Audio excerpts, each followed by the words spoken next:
don't even know what we're supposed to say. We forget how to do this. Hi. Okay. Hi, I'm Carolyn. And I'm Anna. And we're two sisters who love handcrafting and figuring things out.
Hi, it's so good to see everybody.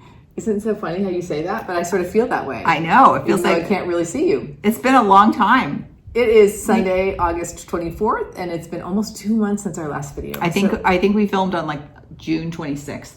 We're very happy to be back, and welcome to everyone. We missed everybody, and it is good to be back. It's been a busy summer.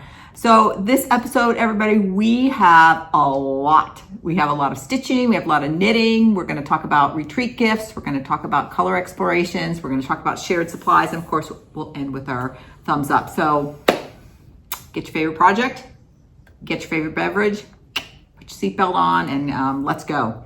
So it's kind of funny. We were both talking as we were preparing for this episode, kind of yesterday afternoon, today. We kept going like, oh yeah. Oh, and we have this other thing. Oh yeah, and I finished this thing because it's been so long, and it just made me realize, I love floss tubing for many reasons, but it just is a great way when we regularly film every 2 weeks. It's just kind of like putting everything together, or kind of like summarizing your last 2 weeks. And almost like a reset. I had very similar thoughts. In fact, my brain needed to like lay things out in chronological order on the couches in my living room of like, what was I doing in July? What did I do in August? I know. It was, my brain likes that sort of looking at things. Also, I was struck by, I feel like I haven't stitched that much, but it, like a little here, a little there does add up. Just like it does when you're assessing student papers or something like that. You just keep doing it and you keep doing it. I know, that's absolutely it. This summer I did a lot of traveling. I was in Portland for 2.5 weeks, and I was on the East Coast for 3 weeks. And I'm like, I didn't really do that much crafting. I did a lot of knitting, but then you keep pulling stuff out. Oh yeah, I did do that. So yes, a little bit goes a long way. So here we are. We're ready to share. Okay, let's get going. Sort of anything that's going to have big things that are happened since June. Well, Olivia B put up a picture on Instagram, but we had an opportunity to zip up to Needle in a Haystack, which is our LNS, and meet Boone and Gigi, Artsy Housewife and Mr. Artsy Housewife, and Olivia B of Hillside Rookery, and we had a few hours together, and what fun energy. Oh my goodness, just really fun conversation, and so wonderful to meet Boone and Gigi. I know, you can't even kind of put it into words. The first thing you walk in and you're like, oh my gosh, they're real people. You know what I mean? Because you've seen them online, interacted or whatever, and then you're like, oh, what fabulous people. So it was just fantastic from beginning to end. And the three of them are very funny. Yes. So I just laughing the whole. We have the chance to see Olivia a couple times a year, so it feels very special to me. And it was so great seeing Olivia too, because I felt like we hadn't seen her in a while too. So Olivia, I hope we get to see you not so long. And I guess Boone and Gigi are now up in Portland and settled in. And I haven't watched the most recent FlossTube, but I've heard they bought a house. So anyway, super excited to sort of see them again on the retreat in September. Yes, so that was fun. Yes. And other than that, I mean, we both had a lot of traveling, and my family welcomed a new grandchild. So that was a very, very special thing that happened in the summer. And Yeah, just traveling. One thing I always love to do when I'm traveling, and I'm guessing all crafters do, is to check in on whatever the local yarn store or needle store is where you're visiting. So of course, you have so fun. When I was in Portland, I got to go to Acorns and Threads, and I'll be sort of showing different things that I got at these places throughout the video. But that was so fun. And then I went to a knitting store called Starlight Knitting Society. Which was great in Portland. So it's always fun to see a new knitting store. And then on the East Coast, when we're at the beach, we go to this place called Bethany Beach in Delaware. And there's this cute little knitting needlepoint cross-stitch store right in town, right in Bethany Beach. And I just want to tell a funny story because I'm there with my granddaughters, and the two oldest are 5, and I'm like, they're really ready to stitch. Going to kindergarten. They're going to kindergarten. Let's do it. So this place is called Sea Needles, and I go in there and I start picking out like fabric with really big holes. I'm looking around the pearl cotton, and the woman at the register goes, you know, what are you thinking about? I go, oh, I've got 2 5-year-old granddaughters, and we're going to be stitching. She goes, you don't want that. I'm going to show you what you want. And at some point, like, you just have to release and just, this person was so sure. I'm like, I'm going with her. She's probably has so many grandmothers coming in and being like, oh, I'm stitching with her. Anyway. Go with the expertise in the shop. She gave me this, there you go. This plastic canvas. And then they have this whole wall of, it's a brand of like needlepoint wool.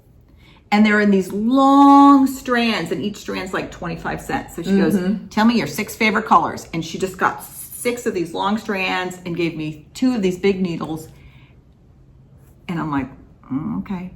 The girls had a blast. Do you have any photos of their I wish I did. work? I wish I did, because really what we were working on is if you go up from the top, you go, yes. I mean, if you come up from the bottom, you go down from the top. Instead of like looping around the sides. And they both got it, and it just was this mishmash. And then they'd be, oh, I'm ready for a new color. They're going over the top. Spider webbing. One of them's like, I'm going to make a pillow, but her canvas was pretty big. So after a while, she goes, oh, they may be scissors. She starts cutting it. So she's like, I'm kind of done stitching, but I want it to be a pillow. Anyway, sometimes you just got to go with the expert, even if you think it's not going to be right, because this was perfect for them. Great. And even one of the 3-year-olds was interested, and she was able to do it too. So that was that one. And then finally, the last place I went to was when we were in Northern Virginia. I went to Alexandria to a fantastic knitting store called Fiber Space. And I think that's the one Anna goes to when she's visiting her daughter. I have a few favorite things in Old Town Alexandria when I'm in that area. Yeah. Plus, I got this really awesome thing called an espresso tonic, which is like a seltzer water essentially. Anyway, so good. All right. So before we get started, we're going to start with our toast. Okay. So we welcomed baby N a month or so ago. She's still so teeny tiny and bringing us all the joy. So this is the 9th child in this generation. 8 girls and 1 boy. Yeah. All right, baby N, welcome to the Baby world. N, welcome. I haven't met baby N yet. Oh, well, you gotta get on it. I have to get on it. We've been gone so long. Oh yeah. Oh, good, Anna. That's like a full-on. We used to get sort of like a cheap Prosecco. Anna brought us a full-on. You know, she's worth it. It's still a mini, yeah. And you're worth it. The other ones, not so much. No kidding. Okay, we're gonna be enjoying that through the long video. Yeah. All right. What are you wearing, Carolyn? Let's start with what we're wearing. This is one of the things when I was in Portland and I went to Starlight Knitting Society. I love when I go to a yarn store to ask, what's something that you think is like unusual or special you can't get anywhere? And they sent me to this You're just talking to all the folks in the store. Believe me, if I'm visiting your store, I'm chatting with you. This is a yarn. It's called the Elemental Sport by North Bay Fiber, and it's all about American dyed, American made. It's made in Michigan, so it wasn't like an Oregon yarn or anything. And this little scarf, it's called the Sophie scarf, very, very popular. The designer is PetiteKnit, and I have an object that I made from her before. It's this very simple May I try it on? Scarf. Yeah. I don't usually like things around You can my make neck. it like longer or shorter if you want. So start with it in the front and do a back. You know. The wide part in the front? The wide part in the front. The pointy down? It doesn't matter. Whatever is your mood. And so you can just tuck it like that. You can tuck it in. When it's colder, a lot of people wrap it. Oh, yeah. It is wool. It is wool.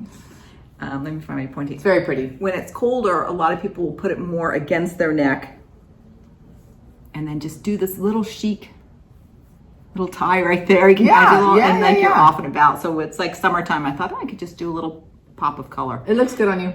Just like everything with PetiteKnit, her things are so simple, but she has so many technical things. Like there's this beautiful, it's called an I-cord edging, and it's done while you're knitting it. So it's really beautifully kind of starts at a point and ends at a point. So really, really simple.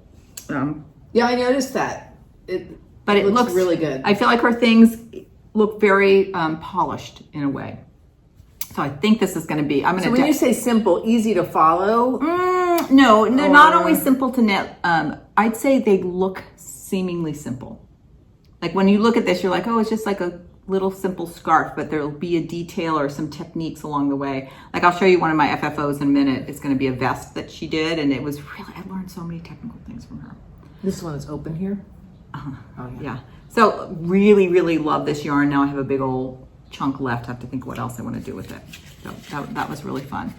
Okay, so that's what I'm wearing. At some point I might take it off, but it Sophie actually scarf feels pretty good. Sophie scarf. We're moving on to Fully finished objects. All right, this one, I know, this one I've already gifted, so I'm going to put a picture of it just right here. Some of you know about this already. This is the little squirrel, Sweetie. And it is a design from the Artsy Housewife. This is part of a design. Sweetie was originally has a beautiful border around it, but I really was focusing on Sweetie herself. And it was a Patreon chart, so I don't know when it will be released to the general public. It was stitched on 36 count maple bar, and I used mostly the called for DMC. One of the DMCs in the pattern, I couldn't find it. I thought it was discontinued, so I just substituted, 842, and it worked well. And it was stitched 1/2, and I finished it as a tile. So I'm gonna quickly, we've talked about this before, but our sister Lynn woke up one morning and staring at her on her bedstand was a real squirrel. And they both were very startled and looked at each other. And then she is hilarious, and she tells this it was a day-long adventure to get the squirrel out of the house, including animal control, Cody. And so I decided I just had to make this for her. And I gave it to her husband, and I asked her husband, I'm like, Tom, hey, can you put this by Lynn's bedstand?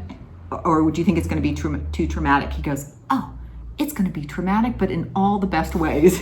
So she said when she woke up, or when she saw it, she was a little bit startled, but then she could not stop laughing. And she does have a good sense of humor. She says she's probably going to take that. She has a picture of Cody holding the squirrel, and then they got a postcard that said, squirrel, whatever, ever, has been released into the wild at blah, blah, blah. So she says she's going to make a little collage shadow box with everything. So that has found a good home. So, Carolyn, this is a really good idea, and you made it happen too. You got the idea, and you stitched Sweetie and finished it and got it on there. So that was fun. And she's somebody that has been a little, I wouldn't say poo-pooing, but she's been a little less interested in our cross stitch. I think there's a lot of people in our family that are pretty neutral about our cross stitching. Yeah. But she loves Sweetie, and she loves Bun Bun so much. So I'm like, do you want Bun Bun? And she'll say, yeah. So I'm going to frame Bun Bun and give it to her too.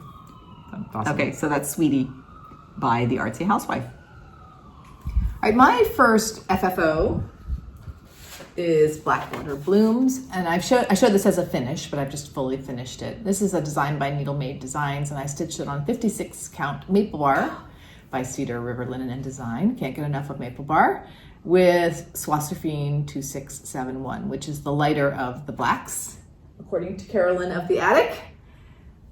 So here we are again, a tile finish. You know how Carolyn and I love our tile finishes, and I'm looking at the back. The back is magnificent. I've done a couple of things now with just a black and an off-white fabric to go with a black stitch, and there's something about this look. It just really works for me. It's beautiful, Anna. And just even, sometimes people want to cover the side, but to me, there's something really nice about that.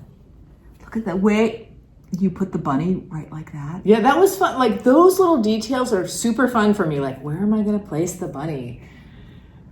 Wow. I'm happy with it. So I think I'm just going to tilt this in a bookshelf for now. Yeah, you tend to not put them in stands as much as I do, but you more plop them around. I also have a ton of bookshelves around my house. That's true. Naturally. That's true. There's some built-in bookshelves. Yeah. So okay, how was the 56 count for you? Loved it. I mean, it's part of my life now. I literally crave a tiny stitch sometimes. When I start it, I would say for the first half hour, I think to myself, oh my gosh, this feels harder than I remember. Can I still do this? And then I adjust. So there is an adjustment period for me, and I totally bend the needles. Like it's tight and a little finicky kind of, but I love it. I love the effect. Are you bending the needles because you're pulling them, or do you think sort of you're using it to help find your threads? I think it's mostly when I'm trying to tuck my thread under the end. Oh, yeah. I mean, I can't even see the individual stitches. Of course, I do use a magnifying light for all stitching, or pretty much all stitching, unless I'm on vacation. So, yeah, I'm really happy with that. There's more of this kind of thing in my future. Vacation, you're just, give me some plastic. And I did choose to leave off this part, the handles of the vase, for whatever reason. You know, sometimes I just think like, I think I like it better without. Yeah, I'm done. So, really spectacular. And Anna, your selections of fabrics are really, did you get this at Needle Studio? I might have. That's our local fabric store. I am really good at buying a fat quarter or a quarter or a half yard of fabric as I go here and there. I like having a little stash. Yeah. And I feel like your selection of fabric, a lot of my fabric, it tends to be more like quilting fabric, so it's not a big pictorial, but I feel like the backs of cross stitch really benefit from having something bold or a little bit more graphic on them and not just a... Yeah, so good, Anna. So Blackwater blooms. Good. Nice. Thank you. Okay. My next FFO was also a gift, so I don't have it. I'm going to put in a picture in just a minute. It was Wallflowers by the Scarlett House. This came out this spring, and as soon as I saw it, I'm like, that's it, I'm stitching it. And for this, here, I'm going to put a picture in, and I finished it as a tile. Love those tiles. And I gifted it to our mom. She had her 89th birthday in July. So we were all over there for her birthday party, having cake and everything. And before I left, I just went, they have a really nice kitchen, in her kitchen window where her cutting board is, kind of is one of those ones that kind of juts out a little bit. So I just left it on the windowsill. Looks really pretty. I was noticing it again today. Yeah, it said something like, "May your year be filled with flowers." She loves gardening. So that was really fun. And I think the next morning she saw it. I just used my own palette, and these were just the colors. It's funny, I love these colors so much, I've just kind of kept this palette around and have been stitching a few other little things with it. I feel like I've reconnected with purple. I didn't used to use a lot of purple, and it's been catching my eye. Anyone else out there reconnecting with purple? I've always loved eggplant purple. In fact, my house is painted eggplant purple. And then these purples then always look really good against it. I realized I didn't get my board. Do you have your... Okay, we're gonna have to share that. So that was my next FFO. We can take turns. We've been talking a lot with our 3, 4, and 5-year-old grandchildren about taking turns. They're getting good at it, really. All right. So one of my other fully finishes is, I don't really know the name of it. I'm calling it the blue geometric buttons. I stitched these last summer, and I thought I was just going to make them into magnets or something. And unfortunately, I cannot find this. It came as a kit. I cannot find it anymore online.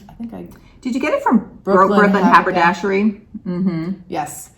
So it really, it's like a button, and I just sewed a little circle and cinched it around the button. Did it come with the button bases also? It did, but I think this would be very easy to recreate if you can figure out some sort of geometric pattern, make a circle, pop it around a button. So anyway, what I did with the first two was, there were 5 of them. I made a little project bag, and I put them on the outside of the project bag. So one of the things, I wanted to try a small project bag to fit this size pattern. So I used my proportional reasoning 6th grade math teacher and used Elizabeth Ann Penn Stitch's large bag and figured out like how much larger. Look at the little pin you put on there too. So I found this pin randomly at a toy store when I was in there for the grandkids. And it's a wooden button. I think it's meant for like preteens and their backpacks or something. I don't know. I just thought it was super, super cute. And I also felt like I had left a little too much space for my eye there. I just glued the heck out of these buttons. Okay, I was going to say, how did you? I thought about whip stitching on. I'm like, I actually think they're going to stay on better because you don't want anything to come through. Oh, Anna, and we've got a little was this William Morris fabric. Was this fabric in your stash, or did you go with it? That fabric was in the stash. Actually, here, the little red house wooden pin. The pin is exceptionally cute. What store did you get that? At Cheeky Monkey. Cheeky Monkey? That's what I'm saying. It was at the toy store. And I saw that. And isn't it fun when you're working on something and you're just out in the world doing something totally different and you see something that's going to help you? Anna, this is fantastic. This fabric is not pieced. You probably can tell that, but that is just printed, woven. It feels, is it a Japanese fabric? It's that Sevenberry from Japan. Mm-hmm. Yeah. Anna wouldn't show me these finishes. The next one I actually saw it when I was in her house. Yeah, that's also, I want to give this to you if you want it. No, I can't take it. Yes, No. You keep it. It's so no, you keep it. Well, I thought of you the whole time. Thank you. I mean, but no, I can't. Well, let's just keep it between. This is incredible. Okay, and everybody, I think Anna's superpower, one of her superpowers, is you have just come up with so many creative ways to use your cross stitch in different ways. Oh, thanks. And FFO it. And like, again, here's an example. And like taking a little piece, and it wouldn't even have to be a button. What if it was like a small, almost like a little piece, and it just gets stitched on like this as an embellishment? So inspiring. This is fantastic. So there were 3 more buttons, and this is what I did with them. I made a tile with that same fabric, so there's a little dimension to there. And then again, I just glued these buttons on. This frame is at Pottery Barn right now. Oh, I think it's in the $25 range, so it's not like cheap or inexpensive. But I think it's really, really pretty. This is I think it's called like antique bronze or something.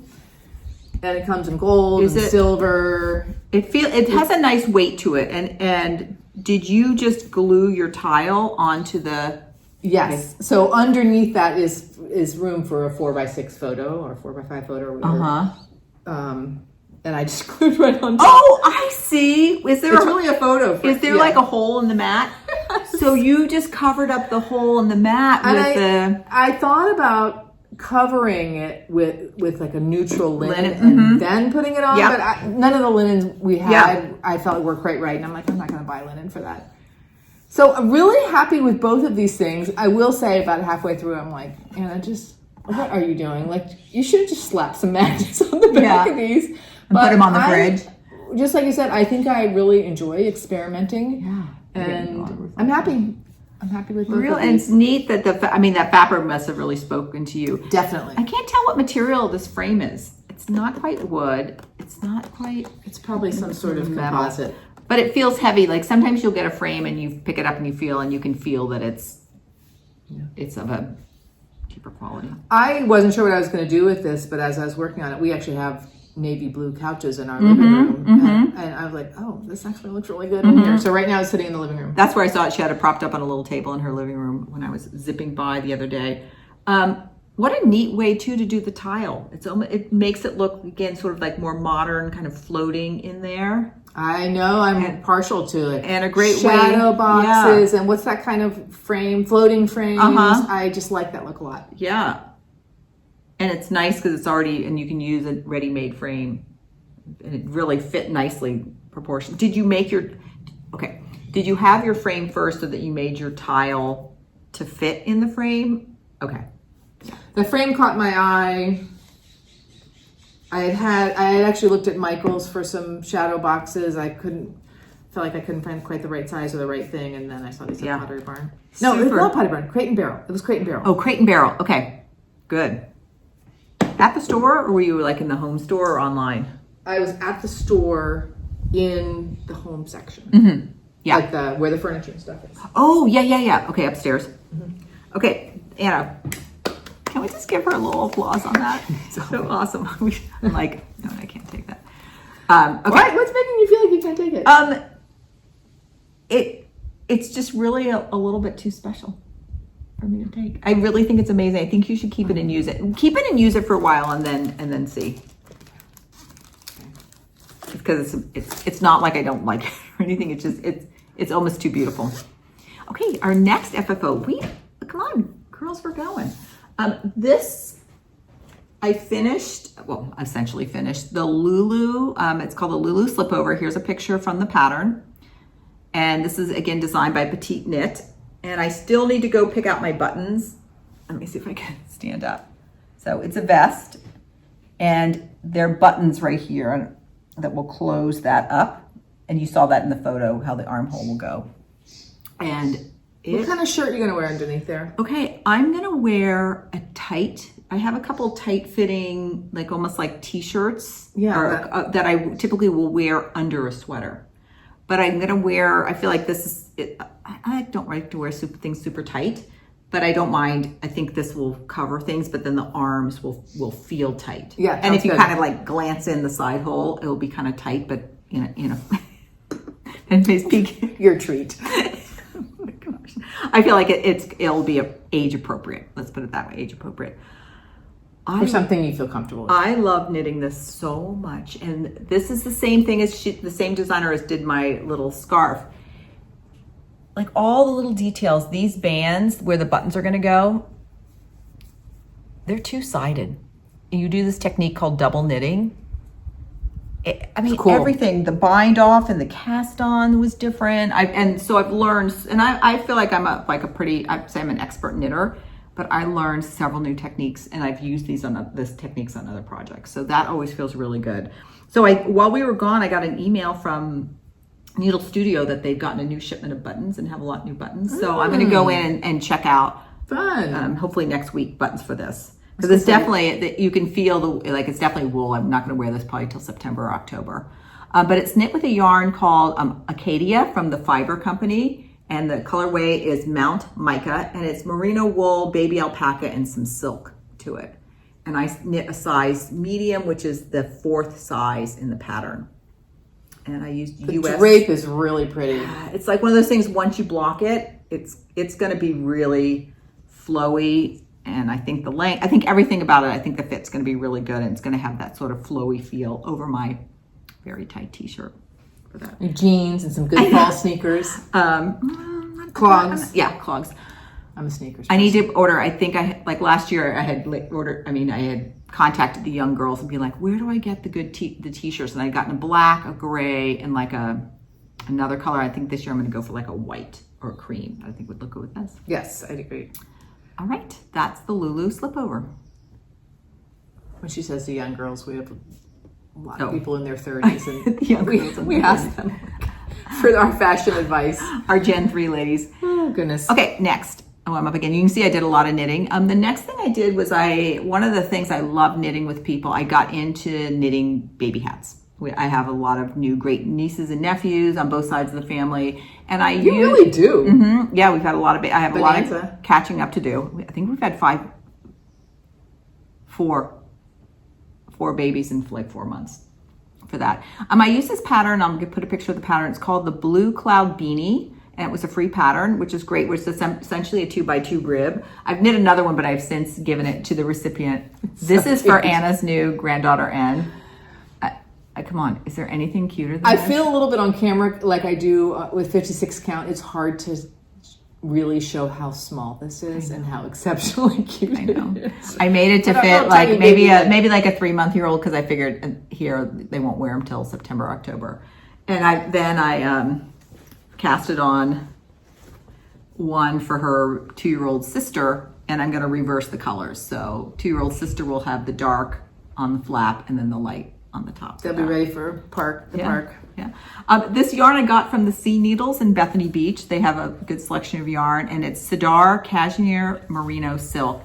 And the other one I knit for my new great nephew on John's side of the family. I've already have gifted that, so I don't have that. And then I also got some yarn to make the one boy, Anna's grandson. Baby arm. He's going to get one too, but again, he won't get it till the fall when he really needs it. My niece said, oh, he's got a huge head. Make him like a 1-year-old size or even bigger. Family trait. So that was that. So this kind of knitting is fantastic when you're sitting because you are just knitting that 2x2 rib on and on and on and on. Oh. Excuse me. Okay, and then Anna. We have one more FFO. Anna's going to bring us home there. So I am stitching a lot of Notforgotten Farm this year, and I had finished stitching my needles work.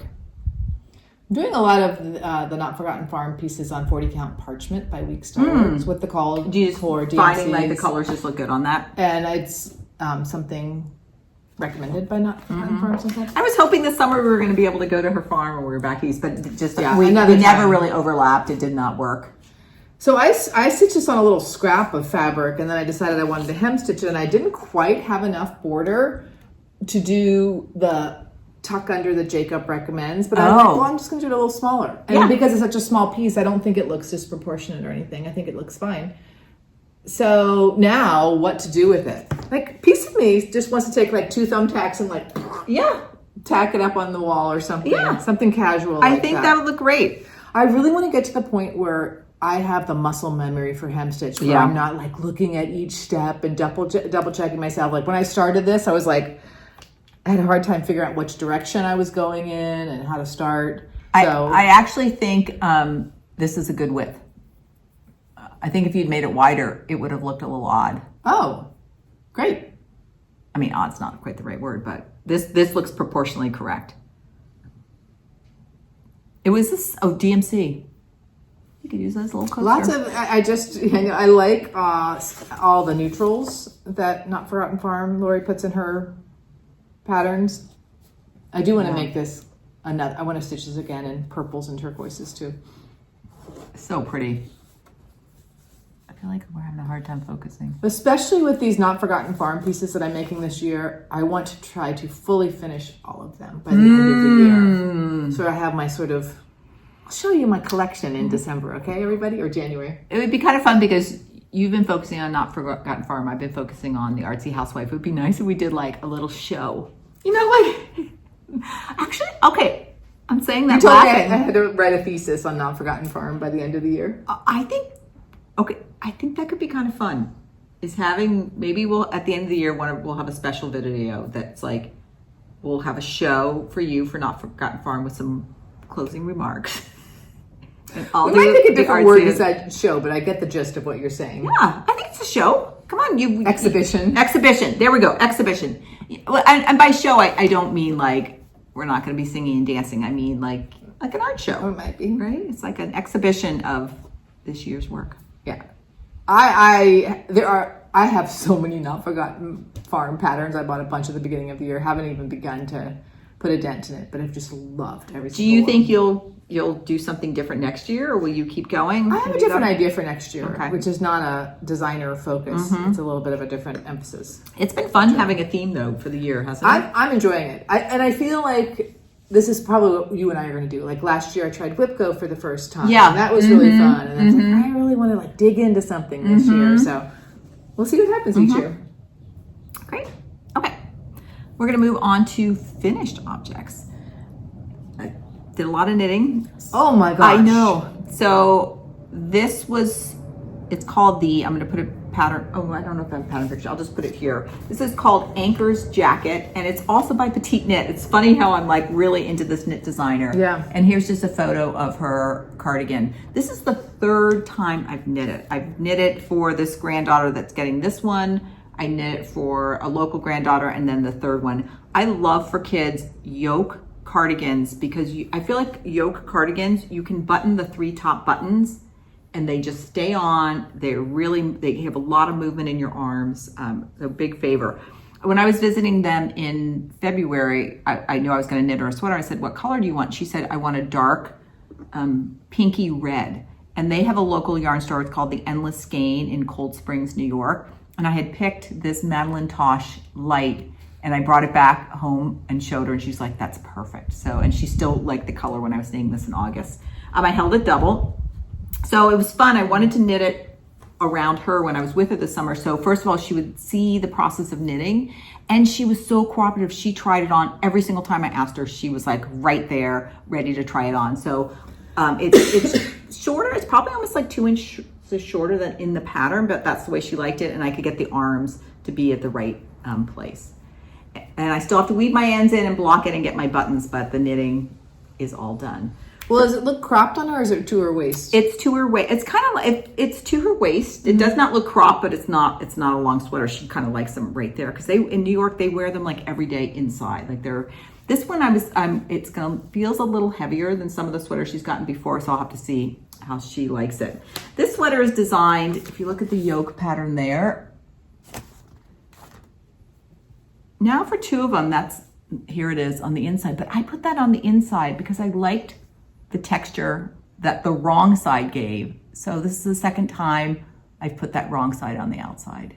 I remember you saying that before. Yeah. When you hold a yarn double, do you try to keep the two pieces side by side like that, or is a little twist? Oh, fine. Do you know what I mean? This is similar to if you're stitching with two strands of DMC. So they're coming from two balls, so they probably will naturally twist on themselves. It's never an issue. I think it looks fine.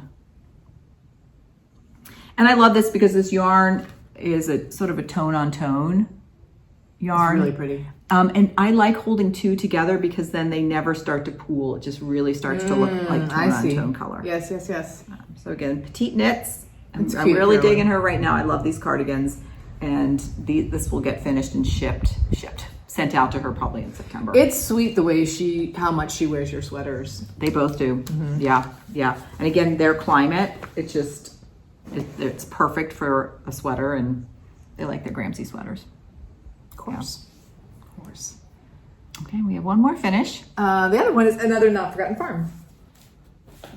So the folk bird needle book. I've always loved this. Yes. And I was almost finished last time I held this up. So cute, Anna.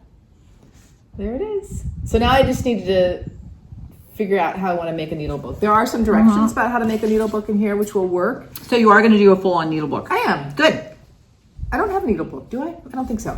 But I want to look around and see a couple of techniques or make up my own and figure out what I want inside. So we'll see when that happens. And I guess by the end of the year, if I'm saying, I'm going to finish all my for your Notforgotten exhibition. Farms. Okay, we're really setting up an exhibition. Then we're going to okay. Yes. Do you need that to be like bigger if it's going to be the needle book, or does it kind of get mounted on top of a piece of fabric? Yeah. So that the directions that are in here, it wasn't like a fold over, but I might make it a fold over by piecing something to make it a longer rectangle, and maybe even giving a binding. Sort of. So we'll see. We'll see. Yeah, this is perfect because it has the little needle, and your thread back stitching is very nice. One question I have, I was actually going to ask it in relation to another project. Sometimes when I'm doing like a back stitching and there's no obvious place to anchor, because back stitch is sort of loose on the back compared to at least my crosses in the back.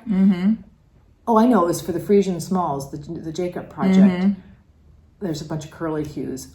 I just don't know how to secure a thread. You can't reach it over to the bird. I mean, I guess if you had started down here and gotten up to ended here, then you could just run it over to the bird. There are several times, I think I have something deep within me. I must have been taught, like, don't carry your thread when I was young or something. Because you've offered several solutions to me about different things of like, just bring it over a half an inch, Anna, or whatever. I'm like, I don't know, what the heck? Just take it over there and tuck it in. So yes. So I could search for the closest X's and carry a bit. What did you do? I can't even remember. I think I might have like kind of wound it around. Yeah. Well, it looks good. And especially if it's going to go on top of something, it's not like it's going to come out, even if it's not too secure. Yeah. Okay, Anna, super cute. I love how the Notforgotten Farm has you've had a lot of different size projects. Like you're working on a large sampler, you did some mediums, you've done a few small. So it's been nice assortment. Really going along. That's one of the reasons I picked Notforgotten Farm for the year, because I was really looking at La Di Da and Pineberry Lane and a few others, but the Notforgotten Farm catalog is so big and so many choices in terms of size. Wonderful. Exceeding expectations. Hey, come on. We did a lot of, don't leave me hanging. Oh, sorry. We did a lot of FFOs and FOs. Yes. I think good. I Feels need good. my morning. I'm a morning person. I need my morning energy to FFO like really happily. So summer's a good time for me to FFO. Yeah, I'm really into this sort of planner. This woman on Instagram, it's called Rachel in Theory, and her most recent video was talking about like 7 habits of effective creative people. One of them is you do your best, deepest thinking 1 hour after you wake up. So it's like your morning time. But she gave the example, like there's a very creative man who wakes up at noon every day. So his most creative time starts at 1 p.m. And I know I feel that. And it kind of helped me think, because as I'm thinking about structuring my days, I'm like, what is the like biggest thinking creative thing I have to do today? And can I do that sort of 7:30 to 10:30? I can really relate to that. And I totally agree with you. Like planning projects, doing intense finishing work. If I don't do it in the morning, if I try to do it other times, I don't enjoy it. And then I'm like really ready to run some errands. I know. Or scrub the furniture in the backyard or whatever. And then I kind of want like a big muscle something. Yeah. Okay. Good. Yeah. Oh, good. I didn't know you started this. Wonderful. First of all, how is everybody doing now? We've been going for a while. Do you need to take a break? Need to go get a drink? Go to the bathroom? You can pause us now. Goodness, Carolyn. I know. It's gonna be a good long one. We might hit the 2 hours. I don't know. We might. We said we have a lot to do. Let's not rush, because you all can either bail out at any point or pause us and come back. There can be a part 1 and a part 2. Yeah. Okay. Whips. My first whip is a new start. I almost forgot I had started this. It is a multiplying bird by Kathy Barrick. I love this pattern. I want to do it too. And one of our stitching friends, Joan, kindly sent this pattern to me. And this is perfect. This is like my retirement stitch for retiring from full-time teaching math. This has been the perfect thing. And I thought I would stitch on it a little bit more on vacation than I did. But I had this linen Aida. This is 20 count linen Aida. And I thought this would be really good for vacation, because I thought maybe I wouldn't need to use my reader glasses when I'm stitching. But it ended up I did, because even though it's Aida, I think the linen Aida, the whole is not very crisp. I think there might be like sort of multiple threads for each of the sections. I see what you mean. But with, of course, with the magnifiers, it was fine.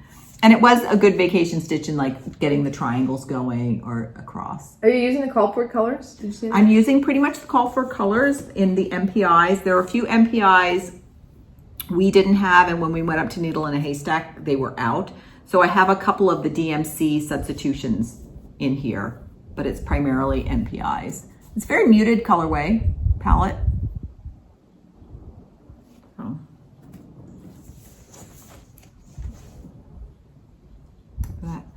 The math teacher in me at first was like, oh, I don't know how I feel about the bird covering up some of our multiplication table. But I love the overlap. Then I'm like, actually, it's kind of good, because watch out, my GGs. We're going to be practicing our multiplication facts very quickly. This is just my public service announcement. I think in math, there are very few things you need to memorize. That's one thing I love about math. You can figure things out. Everybody really, it's so helpful to have your multiplication tables memorized. You may feel differently, but I think it's very important. It's helpful, but I think that it's very, very hard for some students. And so we have some great tools. Yes, it's. I'm not saying it's easy. It's very hard. But when I see kids in like particularly Algebra 1 or upper level mathematics, if you're still thinking through your multiplication tables, it makes learning new things harder. Okay, yes, I'm done with that. Okay, so this will definitely be something I keep working on. And it's so fun when somebody sends you a pattern. I think about that person every time I stitch. It sort of makes the stitching also special in its own way too. Yeah.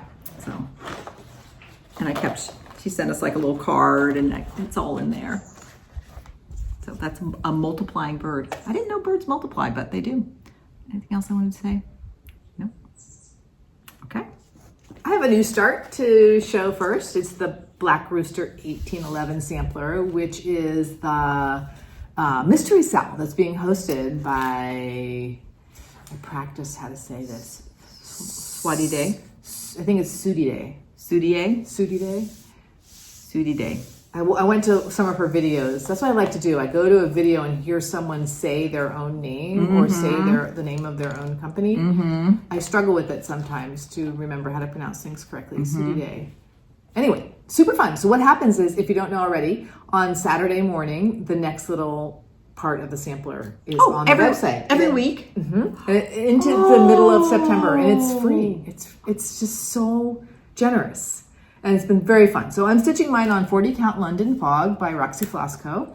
And I ordered the Vicky Clayton silk conversion, which I'm storing like this. I love that it's just every week. And is it sort of a small amount? Yes, before I went on vacation, so everything got paused when I went on vacation, I was finding it was quite fun and no problem at all to get ready for the next Saturday installment. Are you on track? No, because I'm behind because of the vacation weeks. Oh, okay. Oh, that's so pretty. I love that orange. The orange is fabulous. In fact, I'm struggling a little bit because these other colors are being added in. It was orange, orange, orange, orange. I might prefer just the orange, which makes me think, okay, maybe I need to do a red sampler with a rust or something. Yeah. So I was doing a lot of alphabet work and a couple of different things. So I was like eating my alphabet soup every night. I like the way this alphabet sort of dances, like some of the letters are a little bit bigger or smaller than the others. They're not all on the same line. It just gives a really nice motion in a subtle way. And it's like some lowercase and then the uppercase and her numbers. It is a lively alphabet. I really enjoyed stitching this. Okay, that's the title of our video right there. A lively alphabet. So this is my first mystery sal. I think I said that. Super fun to see what's waiting for you each Saturday. I would say I'm missing like the choice of where I can move to the sampler next. Although now I have that because I am like 4 weeks behind. Well, you should still do it in the order she put it out. When she gives you in like the next week, do you see everything you've done so far with the next week added in? Is it highlighted in some ways, or is what you've stitched? No, it's just more of the chart revealed. Yeah. So on the last one, it'll just look like a regular chart. What a neat idea. Yes. Very fun. So thank you. And I love when somebody like that is making it free and accessible to people. Can people still jump in? Oh, sure. It's just on the website, segment 1. So you could start and do it in the same order. We're on 9 right now. I love the other colors in there too. Okay, good. I think I was enjoying I could see how you would just love the orange. That's really pretty. I've liked that color a lot in different points of my life. Do you have that? Do you have a suitcase that color? Let's pull out that. It's almost like a pumpkin orange. Is that it? It's all like a burnt orange. Oh my gosh. Actually, here's one we can unroll. Okay, can we talk about my nails, everybody? It's so surprising, Carolyn. Our niece, who went to college, she brought all 45 of her nail colors to our family vacation. And of course, like, we're all getting our nails done. But then I'm like, I kind of like it. I think I've only had like 1 or 2 manicures in my life, but I might go and get like a full-on nails. Okay. Yeah. Love it. So pretty, Anna. Wow, I'm wrapping that. Do you know how? So great experience. So it's probably not gonna. It's not gonna be too high. Do you know the final dimensions? I think I do. This is the midpoint, right? I'm at about the midpoint here, so it's going to be about like that. Beautiful. I love that. At first I was like, oh, is there a house coming? But now I'm not so sure.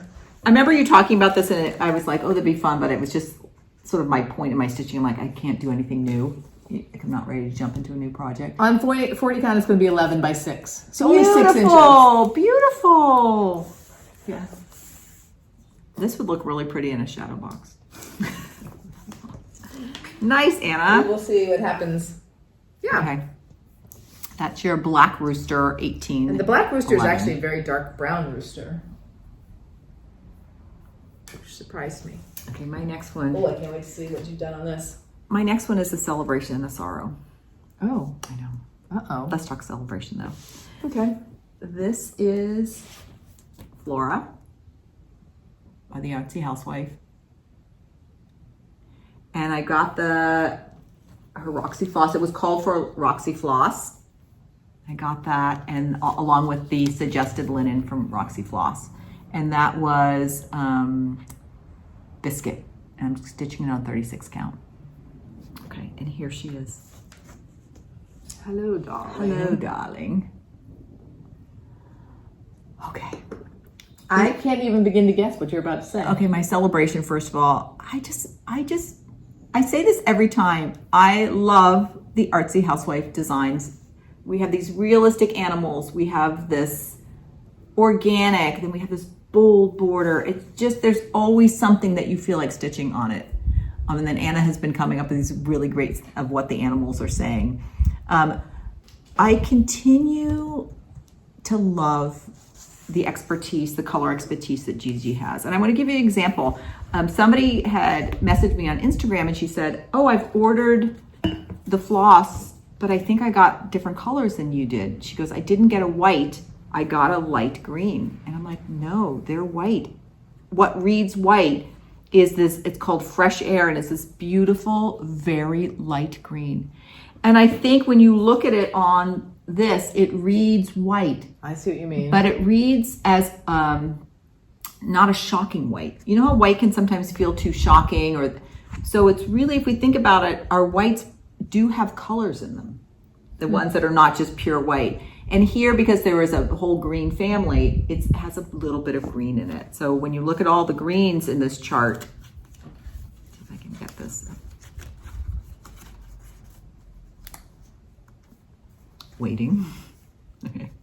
Oh yeah, it's a lot. But we have all these greens from the very dark, and then the white has that little bit of green in it to read white, but to meld together. So I feel like I'm learning a lot about color working with her palette. So like she's somebody I'm a little bit less likely to change up their colors. I mean, I did for Bun Bun, but that's because I changed the linen, because I feel like I'm learning a lot of good color things from stitching her pieces. All right, so that's all my celebration. It just, look at that. Everything about it is fantastic. All right, these in the border, at the same place, I left off one little row. So these last two florets in the border are one row too little. So at first I thought, well, okay, I see what I did. I actually made the same error in both. I'm just going to make it symmetrically on this side, and it will be, and then it just will end. But then I realized this motif goes in the middle. This motif comes out, so my error is here and here. So when I go to try to put that in, it's not going to fit symmetrically, and that there's no good way to fudge that other than trying to like change it. So it's got to come out. I've never had to rip out that much. It is a lot. And I'll have to rip out starting here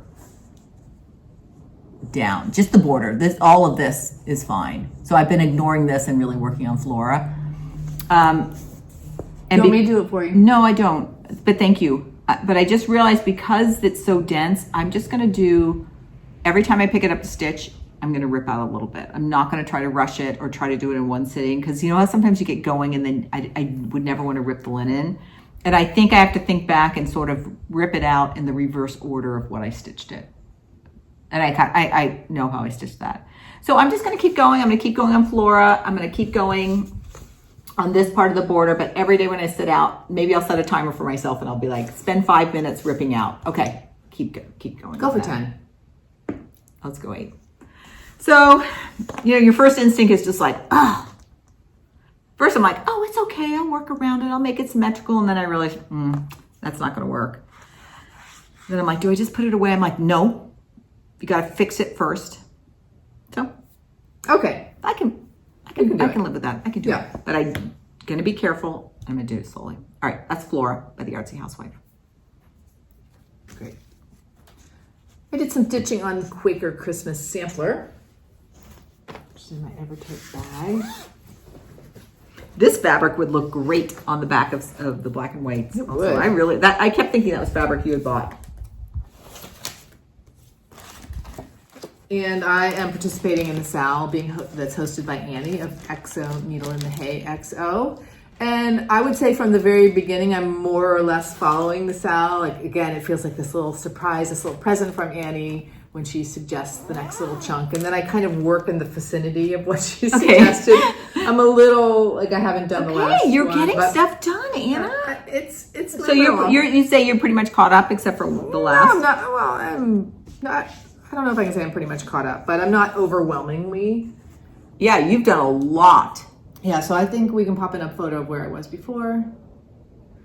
And if I remember correctly, I worked down here and I did some filling up here. And I think I worked on this vase here.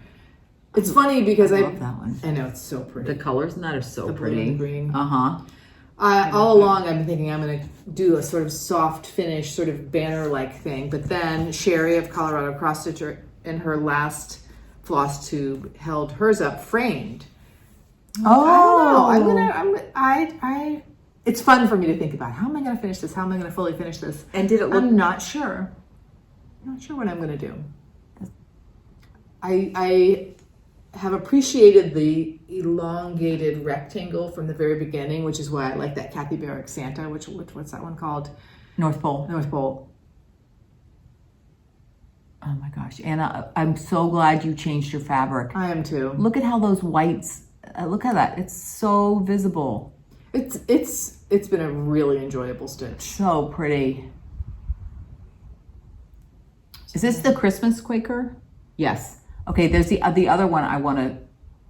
The one that has the houses. Yeah. Okay. Yeah, I think we've talked about it before. I think I like the second one that came out a little better than this one. Like, I just love them both.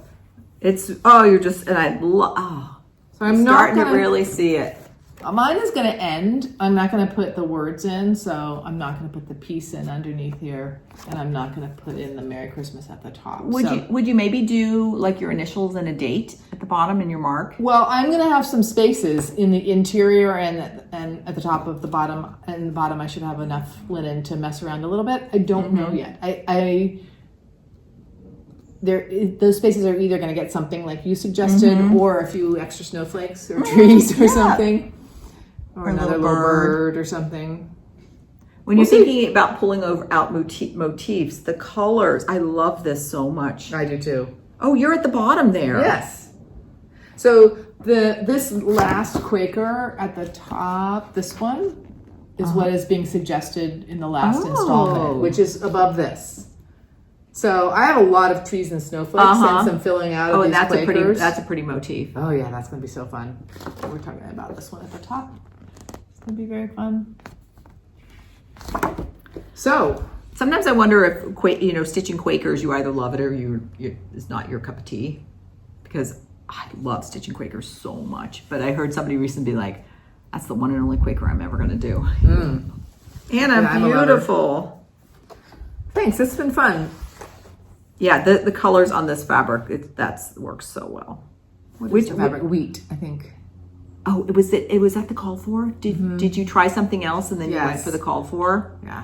Wheat by Fiber on a whim. I tried another cedar river linen color. Yeah. But I think we need more yellow in this. Beautiful. Everything to pop. Okay. What you got? My next is my Lingering Whip. It's one that once it's out, I'm going to keep going till it's done. It's Oh Joyous Day by Blackbird's Designs. And I took this was one of the only things I took up with me to Portland, because I'm like, I'm working on that so much. But then I started stitching, and so many of the threads I didn't have because I kept they had been completely kitted, but because I'd be like, oh, I need Lexington green. Oh, I know it's in Oh Joyous Day. But it was great, because then when I did go to Acorns and Threads, I was able to fill out. And so now I've restocked all the threads I needed. Oh, such a pretty. And here's where I was before. And then here's where I am now. So I finished the roof of the house, and I'm starting these really funky flowers down here. I love these. And then when I got back from Portland, I haven't done a whole lot of stitching, so I haven't worked on this much more. But it's out. It's not going back away. And I'll get back to that very soon. Really pretty, isn't it? I'm super fond of this one. I every time I see it, I think, I think I'm going to stitch it myself. But I don't know. Sometimes when you stitch something, I don't end up stitching it for myself. And I'll just admire yours. There we go. Care for some more champagne? Yeah, of course. I always take more champagne. I'm using 36 count light mocha by Zweigart and the called for overdyed cottons. I only have a few of these. I love putting a little bling on my floss ring. I forget to do it most of the time. I like it too. I even like the sound of it. I know. I like the weight of it. I think I only have like 3 or 4 of these. So I have a few that have them, but so it always feels good to pull that out. I have to keep mine out and like remember to buy things like this when I see them. Maybe at the retreat. Maybe that'll be a good little souvenir at the retreat. All right, so that's Oh Joyous Day by Blackwater Design. All right, Hannah. My next one is a new start, the Quintessential Frisian Smalls by Modern Silk Embroidery on 46 count porcelain by Roxy Flasco with, I chose Fallow Red by Roxy Flasco. Carolyn and I both ordered this from Evertote, and I just, anything that has to do with learning how to finish in a new way, like your hands-on design, is that the Kathy? Yeah, Kathy Haberman. I mean, I'm like, I am so there. So I think that's why I bought it right away, because oh, and I haven't started mine yet. That looks amazing. And I made a little project Did you bag. make that? Yeah, it's funny. I had some scraps of fabric out, and I'm like, you know what? I'm just gonna make some half square triangles and just see what I can do with them. And all along, I'm like, I think this is gonna be a little small. I think it's gonna be a little small. And I'd never done just top zipper like this. And so we have to wiggle and squiggle. It's worth it. It's worth it. The pattern book out. It's worth it. But here we go. This is what we're talking about. I have an idea for the personalization of each one of these, to do one for each of the sisters in our family. And I might just do it in order. Like the oldest sister is going to be the August project, and then you'll be the September project, just for fun. What did you say? You can copy that idea? I might copy that idea. I'm just going to, this booklet, I think you can buy the booklet on its own. You can. It has history. It has techniques. It has extra samplers in it. It's beautiful. I have just flipped through it because it's the kind of thing I go, oh my gosh, I'm going to have to sit down and like really enjoy it. I mean, 3 different times it's been my life, you know, like you climb into bed and you're just like looking at it. So yeah, reading, technique. like, yeah. So be Fabulous. careful squiggling this inside and out. Okay, so let's see. Yeah. So the first one, the August one, is this. And so every month you make it, and then I think they have, if you sign up for the Facebook group and you need like your order number, I think, to do it, then you get to see actually videos. So I'm not going to go on Facebook. So I think there might be mention of emailing Jacob or something. Okay. I think there's another solution. I have to explore that because I'm not going to join Facebook for that. Yeah. We have a Curious Crafters, I think, on Facebook. Oh, we could both do. in that case, I think I have to go back and look. Just on a little smidgy, but this is fun, you all. Fun. Okay. The little curly cues, really Part fun. of the Frisian, and you're on 40 count. Look how delicate that is. Now, I wish, I'm going to have to do this back stitch outline all the way around. Yeah. And I wish I had, well, I still can. I think I maybe should start with that.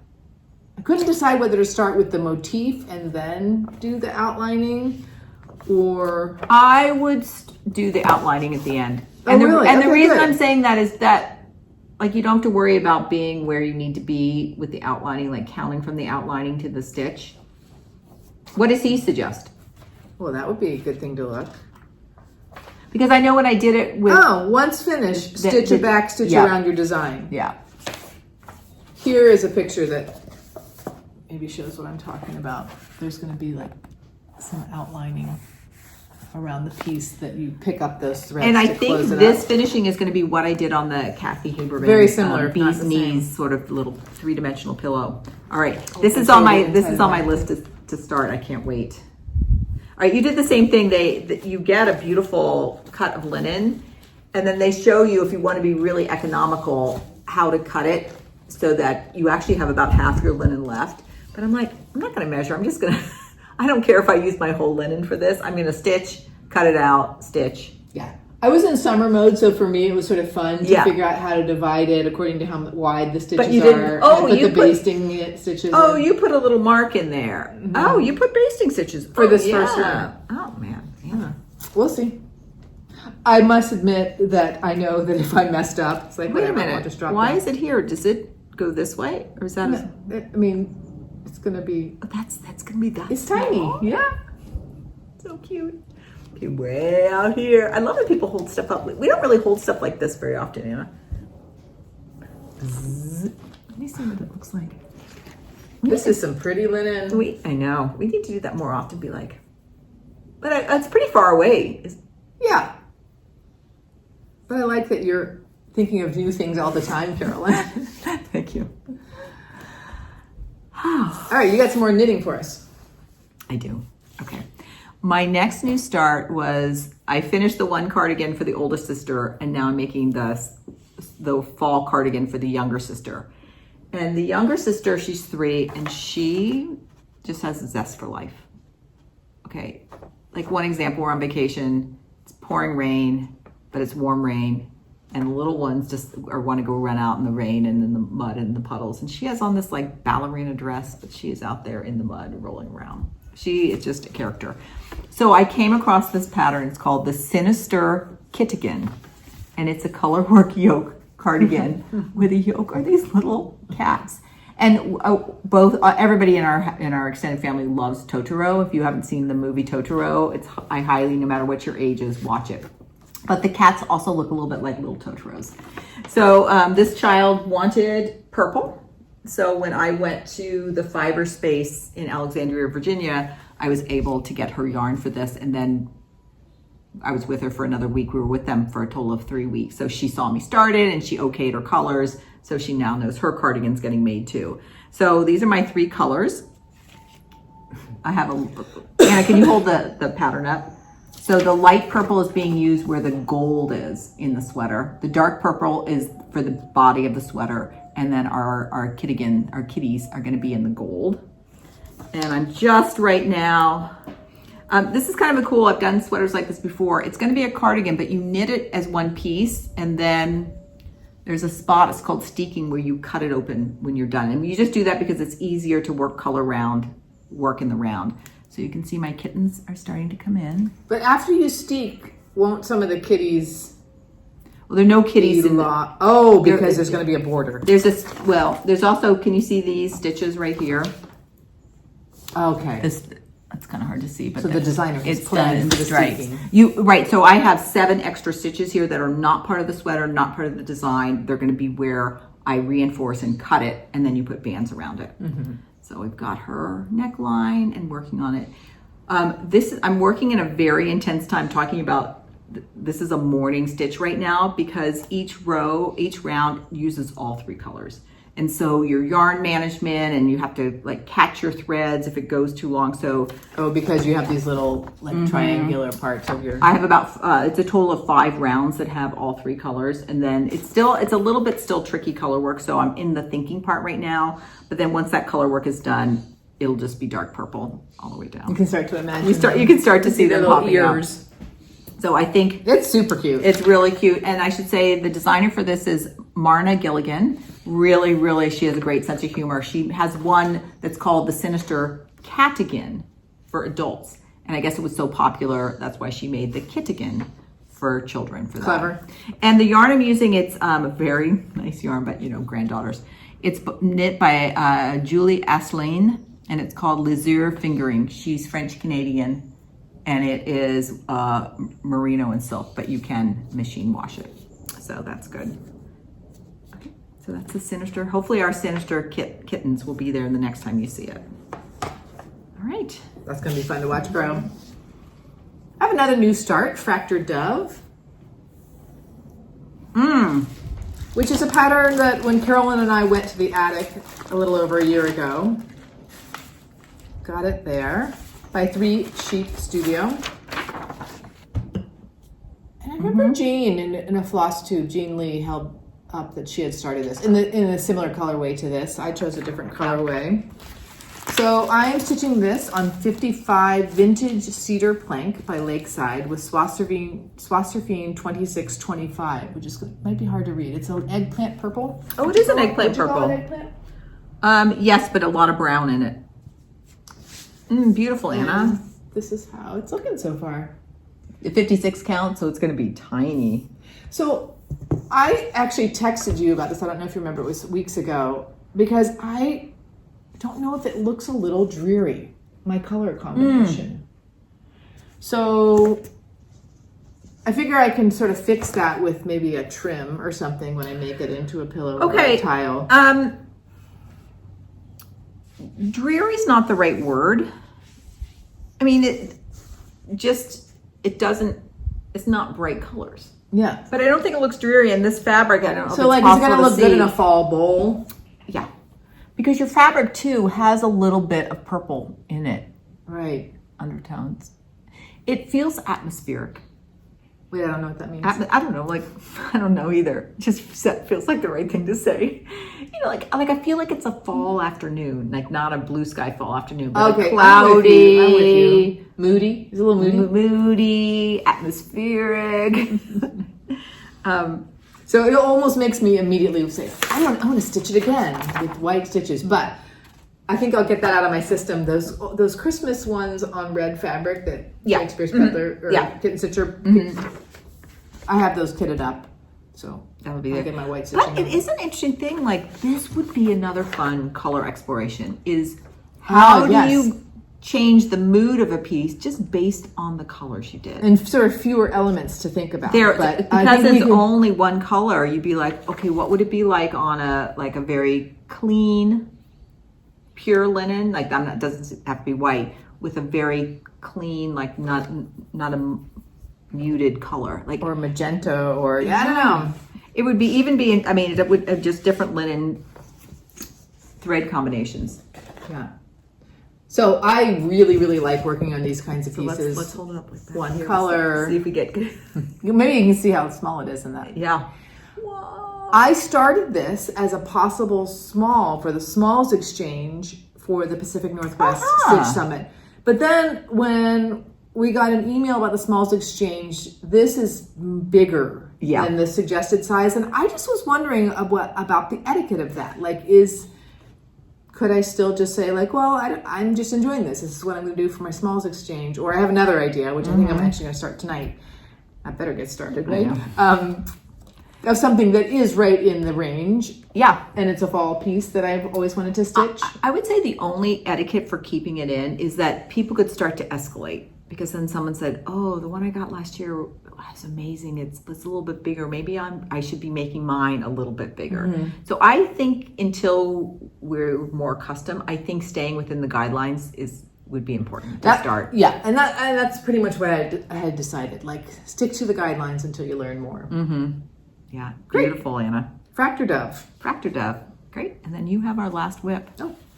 Okay, this is what I worked on. I had some glorious time with my daughter and her family, doing some childcare, and then I stayed in an Airbnb. And so when I would go home after a wonderful day with the kids, I got out my perforated paper, and I'm getting close to finishing. Here, put it against the whiteboard to see, or do you think against the brown helps to see it? Why don't you? It's Felicidades y Recuerdos by Needlework Press, using 2 strands of DMC. And Anna, was this 14 count perforated paper or 18? 14. 14, and with 2 strands. I'm just interested with the coverage. So 2 strands the colors on 14. only come in 14. I think you only can get white in the 18. Okay, 18. I wasn't sure if we're gonna have to use 3 on 14 count. But probably some people would. You know, I usually tend to. But it looks very plump and good. See if you can see that plumpness. I have just decided after several summers of experimenting, and I brought my magnifier light and some other projects. I usually stitch at the end of the day, and I just want to relax. And for me, perforated paper is the relaxing option. So I think my next trip, besides the retreat, I'm just going to bring some perforated paper. How do you feel like if you're holding it here and stitching over here? Do you get enough tension? Oh, I do all these funny things, like I rest it on my knee, and like, I don't know. That was the only thing I've just been stitching on some perforated paper. You'll see in a minute. And I find if it's too big, I feel like I don't have enough tension. I've seen some people use those frames, magnetic frames, or I start to hold it like this or turn it like this. But I figured out a way. I'm sort of intrigued. I'm just going to say that about perforated paper. Okay. I think there's more of it. I think I'm going to sprinkle in a little perforated paper here and there. And how are you going to FFO this? I'm the slut. I mean, I don't know. I might just like stitch a piece of felt on the back. Yeah. Stitch a piece of scrapbook paper on the back. I'm not particularly attached to it. It's been really fun. I think it's cool looking. Yeah. I don't know what I'm going to do with it. And did she, with these I'm sorry, you were probably saying it while I was just admiring. Called for colors. And then she also stitched it on the plain kind of craft paper. I think so. Perforated paper. Oh, but your purple, like the colors look different, don't they? Yeah, they do. These look more grayed, I think. So it could be that these are classic color works. So maybe. Oh, I see. Look how straight-edged hers is. Mm-hmm. They could have changed because the 3 pea pods I got are all a little different. You know, as we know. Yeah. Yeah. Cool. So I think partly because this has been tossed around traveling, this does not feel like super precious. Yeah. But I've been really grateful for the relaxation at the end of the day. Oh, one question I had. Do you see these white speckles? Yeah. That's the called for, but it looked very stark to my eye. Oh. So I experimented with putting another color, but then that blends in too much. I think, hold this up. Yeah, okay. It's funny holding it up like this. When I'm looking at it, I'm like, oh, she hasn't filled them in yet here. Mm-hmm. I don't know. I like it. I like the white speckles. Yeah, so I'll take that other one out and put the white in. What's the white snowball? Or something in between. But that's not too dark for me. The purple, this is the pink inside. The purple does stick out a little bit more in the red. Like I almost put my elbow down into air instead of on the table. Okay. Nice. Okay. And then just took one sheet of paper. I've been waiting for this thing to rip because let me tell you, it's been a lot of places. There must be some kind of coating or something. Or I'm thinking some kind of stronger fiber in here, like a cotton or something added into it. I'd be curious what goes into perforated paper. Has anybody had their perforated paper rip on them? It'd be very sad. Excuse me. Okay. There are our whips. Next thing we wanted to just kind of share and talk about is we're going to our first retreat, the Acorns and Threads retreat in September in Portland. And we thought a lot about what we wanted to do for our retreat gifts. And what we've come upon is we are going to make sort of a choose your own little gift bag. And there will be something in the bag, like maybe something handmade, or we've gotten a few little just like stitching goodies, or it could be candy and tea, like just sort of like what's your mood? We'd love to give you something. What would you like? Kind of having options. So Anna came up with this really brilliant idea of something to hand make that doesn't feel too precious and feels doable for multiple people, multiple of these. And so do you want to share some of the ones? Oh, well, here's one that I finished a long time ago off the freebie. We're calling these needle cards. So we're stitching on perforated paper and then using the sewing machine to stitch that onto felt. And then it has a couple of needles tucked in the back. So you have some nice felt. I have wool. I have plenty. You have not? Okay, because I also have wool. I think wool would work great too. And then just putting the needles and just thinking these would just be fun things. A little thing like, I was like, so not precious. Pop it in your bag in whatever. And so you always have some needles. So it has some handwork on it, but nothing that's too dear. And with your needles on the back. So we've been working on those. Have you done any more? No. What you want me to just show mine? You can show yours. My idea for this traveling that I did recently was to take motifs from the Floro Motif Sampler. So I stitched a few of these. Carolyn and I both tea-dyed white 18 count perforated paper. So yeah, because I was even thinking keeping multiple on the sheet. Oh, you've done a lot of them, Anna. Good girl. Then this one's unfinished. One thing I realized, which is a really interesting observation, is that when I stitched them solo, I missed the other colors around them that are in the sampler. Because they look a little bit sort of flat and maybe just two colors compared to like, there's a little yellow next to it or something like that. I mean, I think they're still really sweet, but I love this sampler. I'm almost wondering if you outlined it in a color that wasn't coordinated with the piece. Which I tried that in, oh no, I just didn't use a dominant color. Yeah, good. So let's do yours. Yeah. And our goal is we're going to give whoever we're sitting at the table, they'll get first choice of our gift bags. And then we'll be just walking around the retreat for other people. So if you're there, oh, first of all, if you're going to Acorns and Threads, please, if you know us, but we don't know you, please come up and say hi to us. And we have a little list. Some people have left notes and comments. Yeah, so we've kept So that list we can going. look for So those we'll also folks be too. looking for you. Okay, so I started with Heartstring Sampling her Festive Little Fobs, the Woodland edition. You know the little crab we did? Is this the same series? It's the same series. And I thought it might be fun to do because Beth Twist is, that's her, Acorns and Thread is her local shop. I thought it might be fun to do a few of hers. And I'm like, oh, Portland, Little Woodlands. So I've done three, and I'm only going to do 3 from this. So I have a little woodpecker, I have an owl, and I have this little hedgehog. Those are sweet, Carolyn. I Now, love them. the first thing I did the woodpecker first, but I realized it's almost not tall enough for a needle. Yes. So we're going to have to put the needle in diagonally. So Math teachers. So my owl was good. And I liked it just having this piece because I figured I'll just put a single piece of wool or felt on the back and stitch around all of them and then cut them. I don't know if were you cutting them after you stitched them? Anna's going to have to teach me how to do what she did. Or should I be cutting them apart, do you think? I'm just wondering if you get any like sort of bubbling that might make it. Okay, so But were you try it. Okay, were you cutting your wool and your piece before you sewed it, or were you making them a little bit bigger, sewing them and then cutting them, but doing them one by one? Okay, so that was really fun. And the next thing is I'm going to do, well, I'll show you a little bit more about this book in a minute, but this is a book that Krista West recently put out, and she is one of the featured designers. So I'm going to go through and make some needle cards with different motifs from this book. So I thought that would be kind of fun for that. I'm gonna flip. May I borrow this, Yes, please? yes. And then the other thing I wanted to do as a little gift was when we did the bee's knees at the spring fling, Kathy Haberman gave us instructions of how to make these little perforated paper decorative pins. So I did my first prototype. Oh, that's cute. Really cute. And this is something else for the retreat in a bag. I thought either, depending on maybe 1 or 2 pins would be a choice that you could do. And this was really fun. This looks great, Carolyn. Thank you.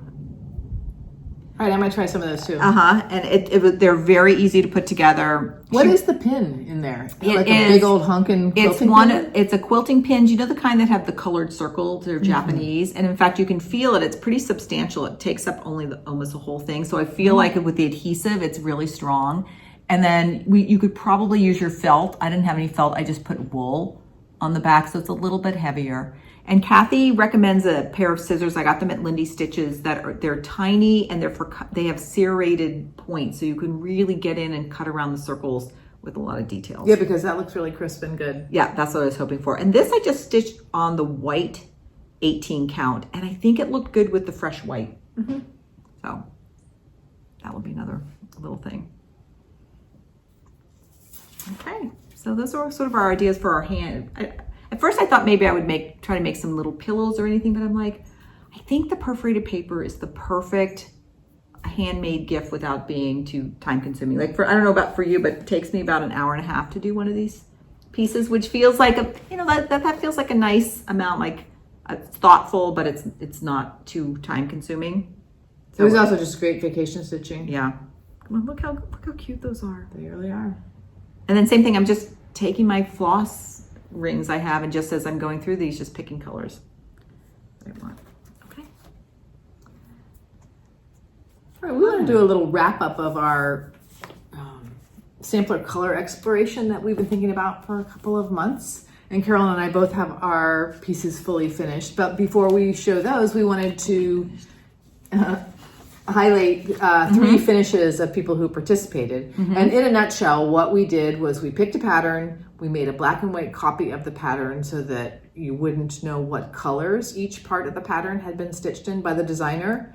And then we played around with color of our own choice stitched, and then Carolyn, you finally looked at the colors? I haven't yet. We're going to reveal Okay. live on FlossTube. All right, so one of the people. No, go ahead. One of the stitches we want to show you is by Suzanne, who is Stitches in the Woods on Instagram. She stitched something called Lady Needs Her Knight, and it's from a vintage pattern book by Masako Moriyama. And the piece was originally charted in 2 colors, but she had been receiving floss from a Floss of the Month. I don't know which floss company, and she, as you can see, stitched it in 3 colors. So that was her challenge for herself. And then Karen, who is McRob Karen on Instagram, she stitched Sarah Spencer, circa 1870, A Little Gem by Hands Across the Sea. And as you can see, she just picked a bunch of bright 103s, silks. And then our third finish that we wanted to highlight is stitched by Kathy, who is SSSCat7 on Instagram. She also has a FlossTube, which has a different name, Kathy's Quilts and Sewing. And Quilts and Stitching. Sorry. And I'll be running these along the bottom. Thank you. And she stitched the Golden Finch, which was what I stitched as well. And she used Roxy floss, and as you can see, really focused on greens and browns and golds. So thanks for everyone who participated, and it's really, really fun to hear what people thought about. And if anybody else finished and would like us to share, please just tag us on Instagram, or you can send us like an email or something, and we will highlight you as well. And thank you for everybody that journeyed along with us, either vicariously or actually. For that. Okay, so Anna, let's see your finish. So, like Kathy, I stitched the Golden Finch, which is one of Lori Markovic's freebies, she calls them, which is cute, on the La-Di-Da website. And I stitched it on 36 count Coco Loco by Roxy Flasco. And I used a mix of MPIs and overdyed cottons from our stash. And the only color I didn't use was this. Good. So I used a lot of colors on this teeny tiny little thing. And I feel comfortable showing this news on the website. I could not find a stitched anything on Instagram. Did you get the, it would almost be worth going and buying the DMC to see the palette. Anna even folded up the DMC so she couldn't see them. Yeah. And it's so interesting, Anna, because it's only 5 colors, but what you used about 20. I know. But, oh my God. So this is filled with lavender and crushed walnut shells, and I used an old cave facet quilting fabric that I had. So dang cute, Anna. So dang cute. I left off the little star in the corner. It just wasn't speaking to me, and I just felt like I didn't need it. And oh, yeah, it nice. feels really good. It smells really good. A couple of years ago, I was plucking baskets out of patterns, and I had this idea of filling each of them with walnut shells and lavender and making 6 little pillows. I made 1, but I still like the idea. One of my students years ago gave me as a gift a little sachet that she had made that had some lavender in it, and I put it in my underwear drawer. Like, it smells so good. It still smells really good. Oh, what a great idea for a little something to put in your drawer. So I have a bin in the guest room closet that's mixed up, so you're welcome to use that anytime. Oh, I see that. Yeah. Because I ordered lavender in bulk on Etsy from somebody. Yeah, 6 pounds. So. Anna, okay, so thoughts, how do you feel overall about your exploration? It's just so funny. I feel like so much time has passed. It doesn't feel fresh anymore, but I'm pretty happy. I'm surprised with how many colors I used. MPI doesn't have variation in color, I don't think, but this turquoise MPI has a difference in the color. So I'm like, okay, did something get sun faded? Oh, yeah. Oh, and then I thought to myself, it's so interesting psychologically, because if I was using a variegated floss, you would not think about it. I'd be like, oh, look at this pretty variation. Yeah. And meanwhile, I'm like, why is this MPI a different color? And then I used 2 different medium pinks in these little flowers without realizing it. And then again, I'm like, if this was a variegated thread, like, I wouldn't care. But I noticed like, oh, I used the wrong color. But even on something so small, like looking at that bird, just look at all the depth that you get just with the different colors you used. But it still, like from a distance, looks really bold. was really good. It was a really satisfying really thing. good. I do want to say one tip, and that is I did use black interfacing on the back of this dark fabric, and I think that was worth it. I haven't done that because I sew a lot. Yes, that's a great idea. I know as we stitch on lots of different kinds of colors these days of linen, I think it's worth getting some dark interfacing. So Anna, again, can I just highlight your creativity and your FFOs? Like you might just go, oh, it's just a pillow. But really cool fabric on the back, and this idea of mixing walnut shells and lavender. It smells really good. Just as, again, very creative. And your corners, yeah, nice. All right, so mine, and I haven't FFO'd mine yet, I'm still thinking what to do, is the Black Swan Pin Keep by the Scarlett House. And when I ordered this, that's when I also got my Wallflowers. And here is my finish. Pretty. Come back. And I replaced this over one. This is an over one motif. It was here as well, but I put my mark, which is a Q, over one there instead. If I was going to do it again, I think I would maybe tweak the colors of this bottom row, but it's a color exploration. I'm talking about these down here. And why would you want to tweak them? There was something about them that I'm like, I'm not quite sure what I would do differently. Yeah. Can we love my mark? Yeah, we can love it. I think just like proportionally, these two pinks are sort of even. Yeah. Where here it's mostly the darker and just a smidge of light. Yeah. I think I maybe first did it all light down here, and then I think I stitched over it in the dark because I felt like it was not enough contrast down there. But again, exploration. Very happy. This was my palette. And you know, to be honest, I picked my palette and I pretty much stuck with it. I didn't really change anything. Yeah, that happened to both of us.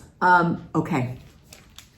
When I bought this pattern, of course, I saw the cover photo, but I quickly just put it away and I have not looked at it since I've done this. And so we're taking it out. I've hidden it in the middle. I think it's in here. Here it is.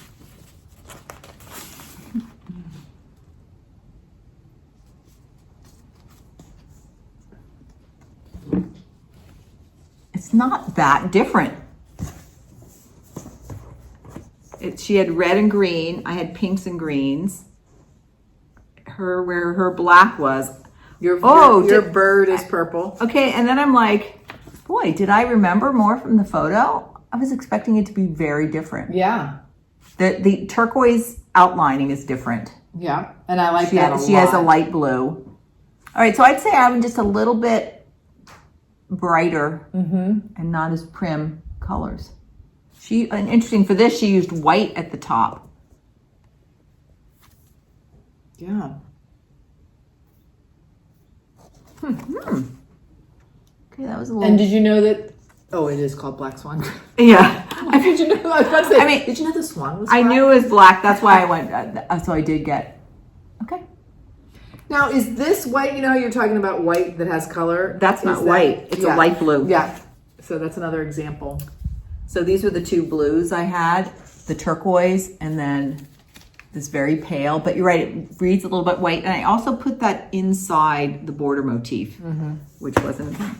I think I'm going to finish this as a little pillow. And I might use, depending on how that technique we learned for the Frisian small, I might use that for the pillow. But now with yours, I might put, it might be, I don't know if it's too big for walnut shells and lavender. No. But I might be tempted to do something. We got a scooper in there. Just scoop that. Oh. Yummy. This was very fun for me. And I think I do in general tend to not shy away from changing colors if I want to. But I feel like it almost like opened the floodgates for me. And I like right away Wallflowers. I was just picking my own colors. And even doing this, like I find I'm now just going like, oh, I got some good rings of colors. What do I have on there? So good. I think I'm going to continue to do more of this. I really enjoyed that process. Okay. Plans. All right, we're making our way through. I'm looking at our timer. We're an hour and a half. Yeah. Okay. Almost at a minute and a half. An hour and a half. So I have all these sals I got going and the quintessential smalls I would put in that category. I want to keep doing that. I want to do my retreat stitching. And then in the Not Forgotten Farm realm, I'm wondering if during Sampler September I can finish Franica peeler. Nice idea. So I have, Nice this is idea. where I am. So there's a lot left to do, but I did some recharting of the lettering. Instead of Franica peeler, I'm going to put one of our ancestors' names in and her birth date instead. It was the ancestor who moved in the area of Pennsylvania where our maternal line is. She moved from sort of like the country farm more towards the city. Cool.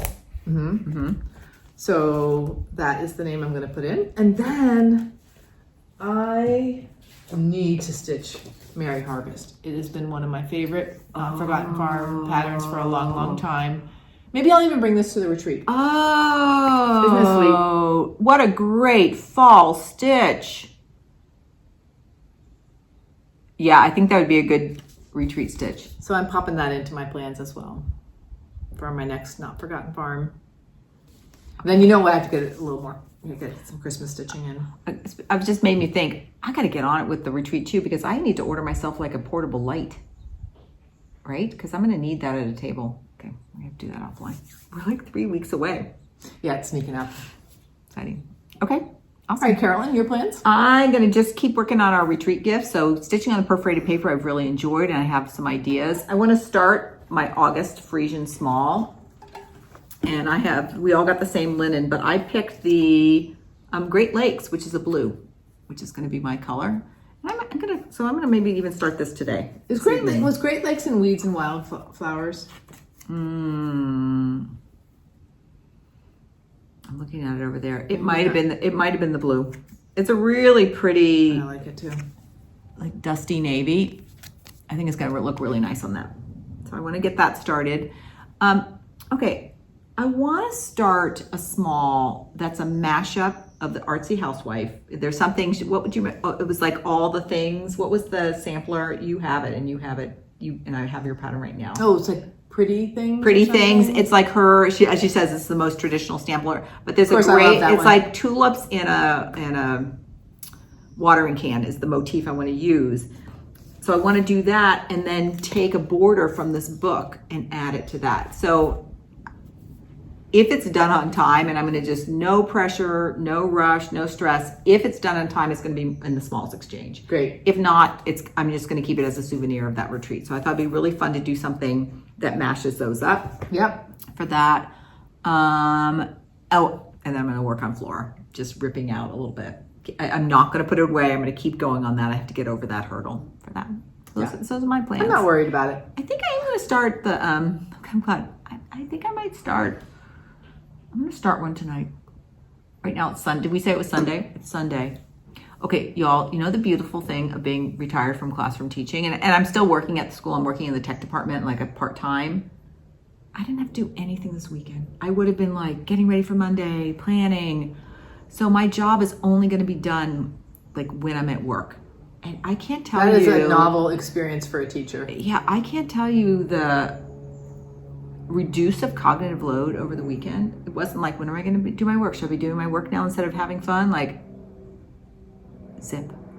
I think that's going to be a huge difference for me.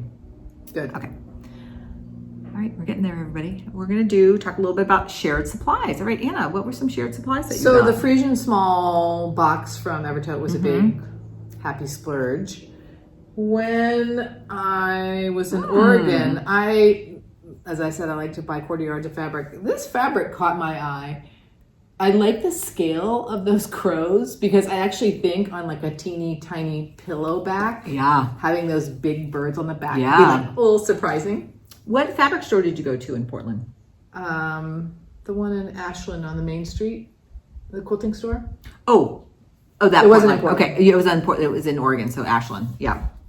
And then I ordered some Avlia floss drops. Beautiful. And I actually got a few extras because we'll put that in. We'll put some of these in our that would be basket. That would be a good retreat. One of the gifts that you can choose. Yeah. So I got 3 extras. They're really pretty. You mean 3 of these, like 3 whole things like this? Yeah. Yeah. Okay. You all are gonna. Okay. If you're coming to the retreat, you might be eyeing which. Do you want to pick from my basket? basket? Our Avlia Yes. floss drops at the retreat. This is beautiful, and if this would be I could see people really wanting these. Yeah. Nice. Good choice. And what was, Everyone is different. I think there's something like 5 patterns and there's 3 of each. Oh, I see. Like Yeah, if I remember beautiful. correctly. Yeah. And then I was in the traditional linen club from Roxy Floss Co. And it started out as a year-long thing, and you got 6 pieces of linen. And I did not resubscribe because I found I wasn't buying any linen at our LNS. And But you totally enjoyed getting the 6, right? Totally loved it. Yeah. Totally loved it. And I've used a ton of it already. And like that's primarily what I've been using this year. Oh, that's so But pretty. This is the last one. It's called Platinum. Oh, that's so pretty. Really, really pretty. Wait, was this what we got for our Frisian Smalls? That is... No. Is it called Porcelain? Porcelain. This is more gray. Yeah. So that was waiting for me when I got home. Very, very pretty. Oh, that's such a pretty... Yeah. I'm kind of getting drawn back to the lighter color linens too. That's really pretty, Anna. I like them all. Nice. Carrie's done a really nice job transitioning into dyeing linen and fabric. Ada. I love her colors. Nice. Love them. Okay, so Carolyn. things for me. Frisian Smalls again was a big thing. I got opened it in the middle of July.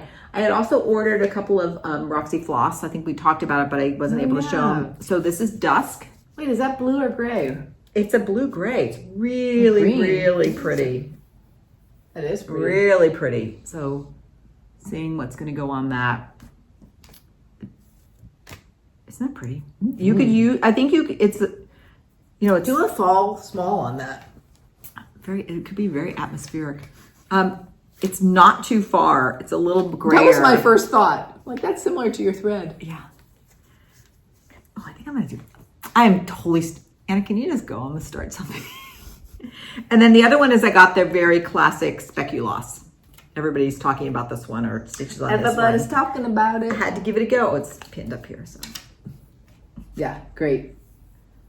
These are 36 count? They're 36. Although I have to tell you, I might be wanting to transition more to 40. And the reason I'm saying this, I know 36 for my eyes right now is the right thing. When we saw Olivia B, she brought some pieces and she stitches on 40 count.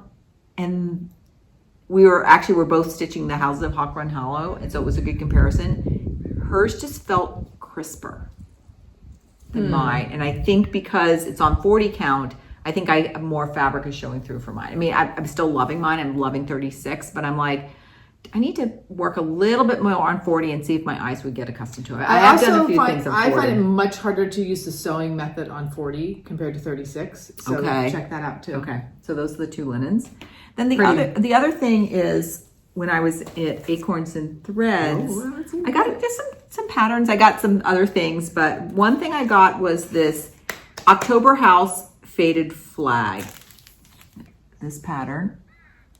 And I have a particular person that I want to stitch this as a gift.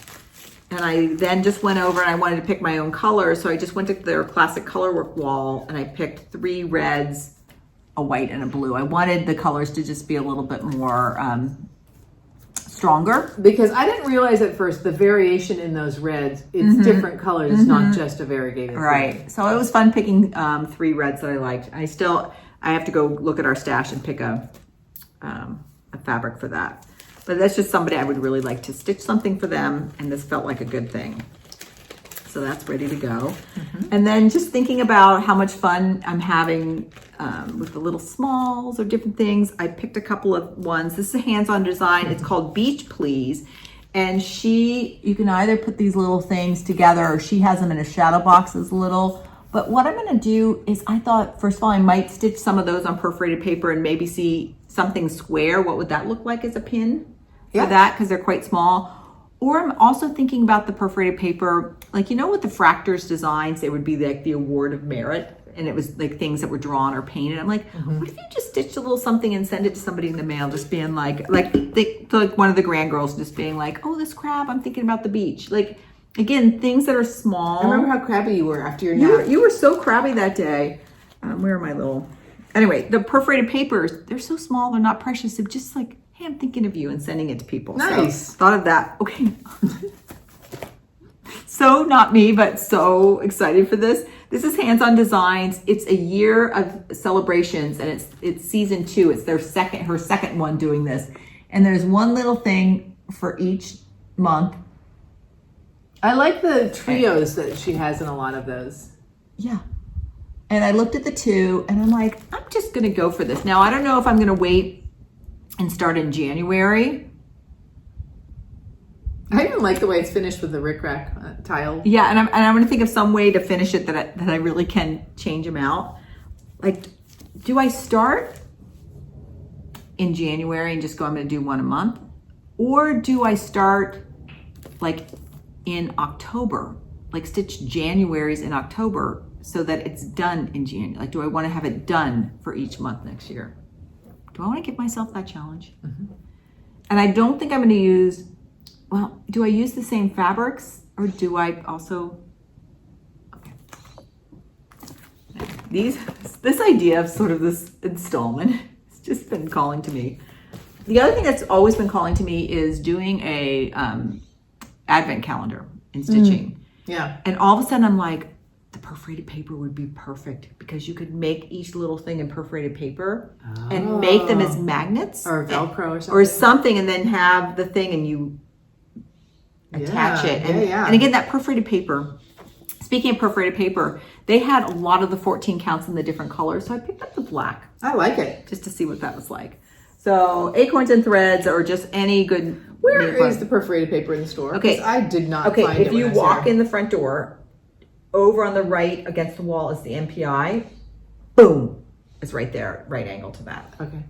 I was also thinking, I was like, do I want to go to Acorns and Threads knowing I'd be at the retreat? But I'm guessing the retreat, like, we may not go over to the store that much or it's going to be crowded. So it was really fun just to go. I probably spent like almost 2 hours there, just as one does, having a really good time. 2 hour minimum. All right. And then the very last thing is, we've already shown this. I got this when we were up at A Needle in a Haystack. And it's this Oblia, are we saying that right? Krista West, Everyday Folk.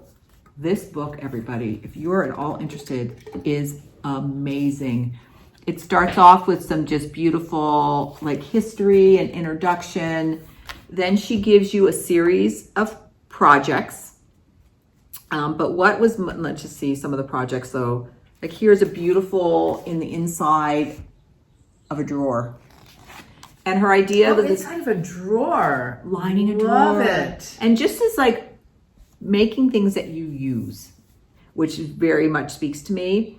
And then what she did, all her design, she built a palette out of DMCs. So if you wanted to get her DMC palette, I actually thought that would be kind of fun. Another little gift is some of her DMCs in her palette, if people want to do that. Okay.